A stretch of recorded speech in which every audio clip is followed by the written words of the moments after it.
Depois de 430 anos de escravidão no Egito, finalmente Moisés conduz uma multidão para a terra chamada Canaã, lugar que Deus havia prometido ao povo.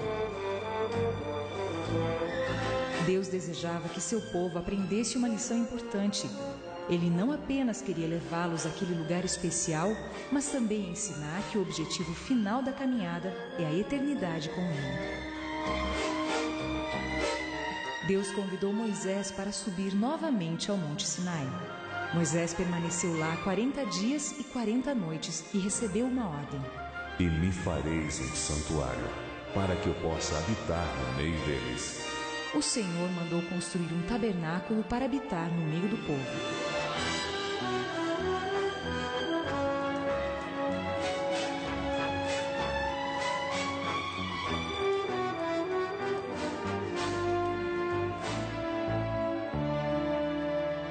Bem-vindos ao Santuário. A partir de agora você vai conhecer a estrutura, os móveis, os ritos que eram realizados aqui e vai aprender também as lições profundas que Deus quis ensinar, não apenas para os israelitas daqueles dias, mas também para nós, para mim e para você, em pleno século XXI.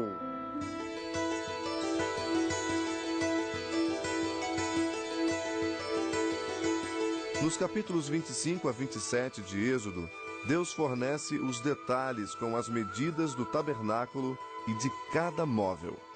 Do ponto de vista de sua estrutura física, o tabernáculo era uma construção retangular, de 30 côvados de comprimento por 10 de largura e 10 de altura.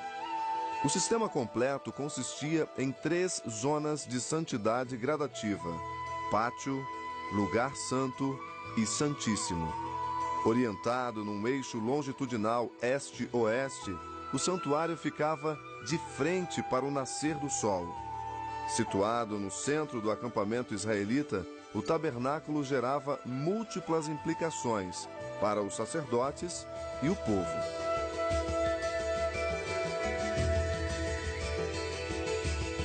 Eu quero convidar você para conhecer o mobiliário do santuário e o significado de cada peça. São 7 os itens do mobiliário: o altar do holocausto, a pia de bronze, o candelabro, a mesa com os pães da proposição, o altar de incenso e a arca com a tampa chamada propiciatório. A construção desses móveis foi executada de acordo com instruções específicas e precisas quanto a tipo de material, dimensões e o posicionamento no ambiente do santuário. Agora, vamos conhecer cada um desses móveis.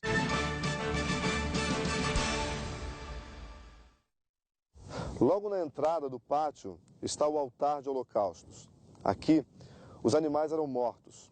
O pastor e doutor em teologia Elias Brasil nos dá o significado do que acontecia aqui. Neste altar, cada manhã e cada tarde eram oferecidos os sacrifícios de ofertas queimadas em favor do povo de Israel. Neste altar também eram oferecidas as ofertas pelo pecado. O pecador trazia sua oferenda, impunha a mão sobre a cabeça do animal, confessava os seus pecados e neste altar o animal então era oferecido. Com estes sacrifícios, Deus estava ensinando ao povo de Israel que o pecado exige um substituto e que para que houvesse perdão seria necessário o derramamento de sangue inocente. O altar representa o Calvário. O altar apontava para o supremo sacrifício de Cristo em nosso favor, quando Deus entregou para o mundo o Cordeiro de Deus que veio tirar os nossos pecados.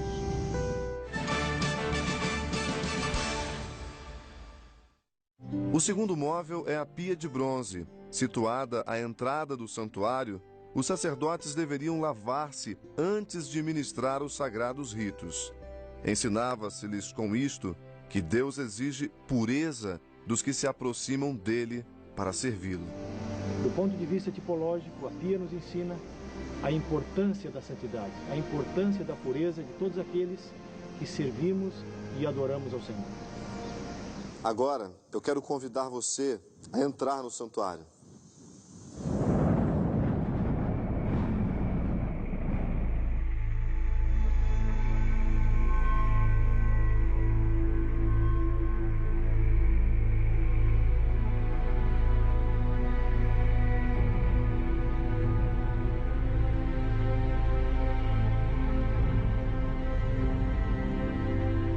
Até mesmo o mais fiel e espiritual dos israelitas não poderia entrar aqui no santuário.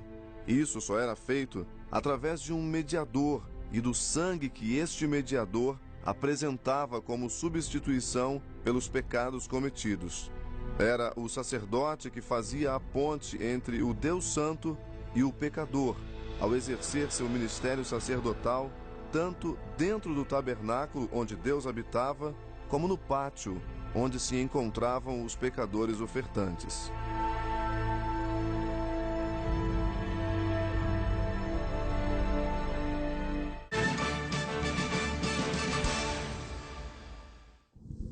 Aqui dentro, do lado direito de quem entra no santuário, ficava a mesa com os pães da proposição.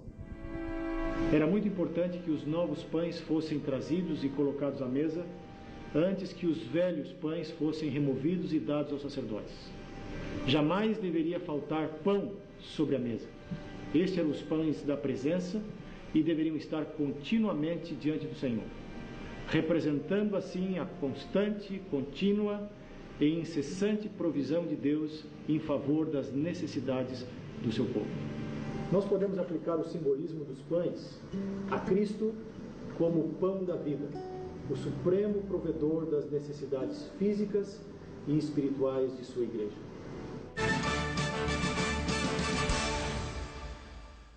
Do lado esquerdo de quem entrava no santuário ficava o candelabro. Ele era mantido aceso com o puro azeite de oliva que era trazido pelo povo. Ele tinha a função prática de iluminar o santuário, mas também tinha uma outra função muito especial. O número 7 representa a perfeição na Bíblia. E assim as 7 lâmpadas representavam a presença perfeita de Deus como aquele que ilumina e guia e orienta o seu povo. Do ponto de vista simbólico e tipológico, o candelabro apontava para Cristo como a luz do mundo. Em frente à entrada, bem no meio, ficava o altar de incenso. Um móvel construído de madeira de acácia, todo recoberto de ouro.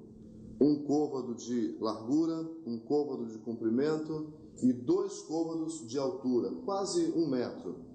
Continuamente era queimado incenso neste lugar. Neste altar, diariamente o sacerdote oferecia incenso a Deus, representando assim suas orações e intercessão em favor do povo. E este ministério do altar de incenso estava sendo representado de forma tipológica, a contínua intercessão de Cristo em nosso favor no santuário celestial.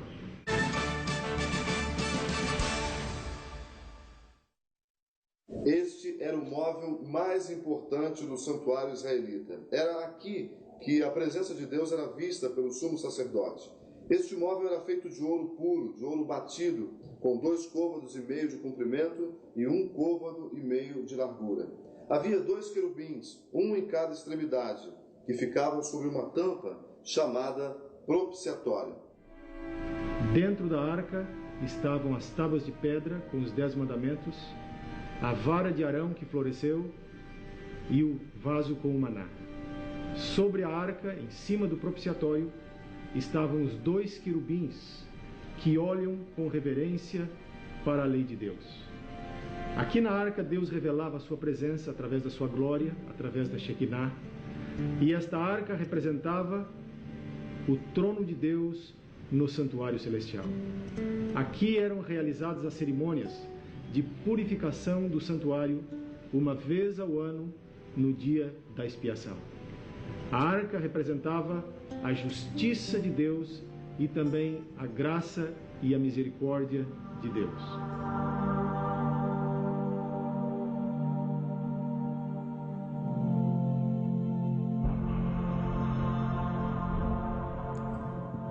O santuário exigia serviços de pessoal especializado. Era o próprio Deus que nomeava os sacerdotes que oficiavam os diversos ritos. O sacerdócio estava dividido em 2 categorias: o sumo sacerdote, Kohen Gadol, e os sacerdotes regulares, Kohen. O sumo sacerdote ministrava durante toda a sua vida. Era responsável por realizar a expiação pelos pecados do povo e o único autorizado a entrar no lugar santíssimo do santuário. Os sacerdotes regulares ministravam no santuário, mas somente até o lugar santo. Contudo, há um nome genérico para designar os ministradores, que, embora fossem levitas, não eram filhos de Arão, Kohanim, que em hebraico significa sacerdotes, o plural de Kohen. Eles colaboravam com os filhos de Arão para o desempenho dos diversos serviços do tabernáculo. Havia ainda a importante tarefa dos levitas, que compreendia levar a arca, os vários serviços do tabernáculo, servir a Arão e a seus filhos, cuidar da música litúrgica, ser guardas do templo e ensinar a lei ao povo. Havia uma ênfase no preparo pessoal do sacerdote para oficiar aqui no tabernáculo. A pia, localizada logo na entrada, indicava que Deus requeria não apenas ritos apropriados, mas um sacerdócio puro e limpo para oficiar os ritos sagrados. Os sacerdotes não deveriam entrar no santuário com os sapatos nos pés. Antes de entrar, as sandálias eram retiradas. Partículas de pó que a eles se apegavam profanariam o lugar santo. Deviam deixar os sapatos no pátio antes de entrarem no santuário e também lavar tanto as mãos como os pés antes de ministrarem no tabernáculo ou no altar dos holocaustos. Desta maneira, aprendia-se constantemente a lição de que toda a contaminação devia ser removida daqueles que se aproximam da presença de Deus.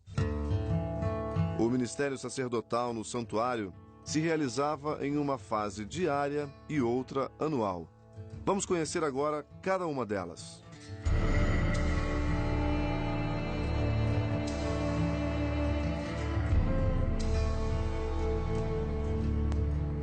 Todos os dias pela manhã e à tarde, um sacrifício era realizado. Cabia ao ofertante impor as mãos sobre o animal, confessar seu pecado sobre o mesmo e, a seguir, imolar a vítima sacrificial. O sacerdote recolhia e realizava os ritos de manipulação do sangue de acordo com o tipo de sacrifício oferecido. Finalmente, ao aplicar o sangue no altar de incenso e aspergi-lo diante do lugar santíssimo, o sacerdote transferia os pecados dos ofertantes para o santuário. Este processo, realizado ao longo do ano, contaminava o tabernáculo com os pecados e impurezas dos filhos de Israel. Por isso, uma vez ao ano, havia uma cerimônia especial para efetuar a purificação do santuário.